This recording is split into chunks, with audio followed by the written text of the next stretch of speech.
नमस्कार दर्शक बंधु, जय Jagannath. Welcome to my YouTube channel. आज हूँ मोर डिनर माने मंगलवार। सो मु कौन कर बैगण नहीं आसा टुक टुक कर काटी आउ थे सेठी रखी गोटे काटी भावुची 3टा बैगण बहुत अधिका हो। आलू मु बसी प्रेसर रे आपको बनइबे मु बिना तेल बिना मसला रे। सो निज देह को भल रखु, तेल मसला ठारू दूरे रुहतु। 3टा पकेबी कंचा कंचा लंका आउ 2टा टमाटो, तापर मु लुण हल्दी एगुड़ा सब पकईकरी बनइबी। बहुत बढ़िया सुंदर भाव में बनइबी। Thank you very much. आलू सीझी सारी मु टमाटो पकई जीरा और सोरस पकई देती टोटाल लंका फंका सब जगह पकईकी मिसे मासे दे एमती कौन कर पानी दे घोड़े देवी। मात्र 5 मिनिट तरकारी रेडी। आउ टेस्ट भी बढ़िया लगे। टिके देदेवे रसुण छेचा।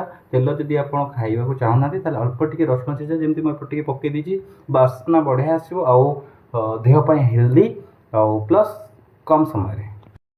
फाइनाली आलू बैगण आ टमाटर जो तरकारी बनाऊे यहाँ रेडी हो सारी। यहाँ को आप माने जदि कषा बनवाई चाहते तो सूप आर जी अच्छी से आप कम करेंगे।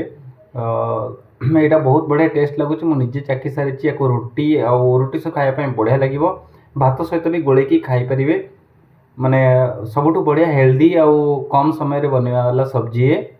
सो यहाँ को ट्राई करंतु जब भी माने टाइम कम थी किसी ये थी तो से टाइम रे जिनस बनी पार बढ़िया लगे। टमाटो पड़ी खटा खटा भी लगुच।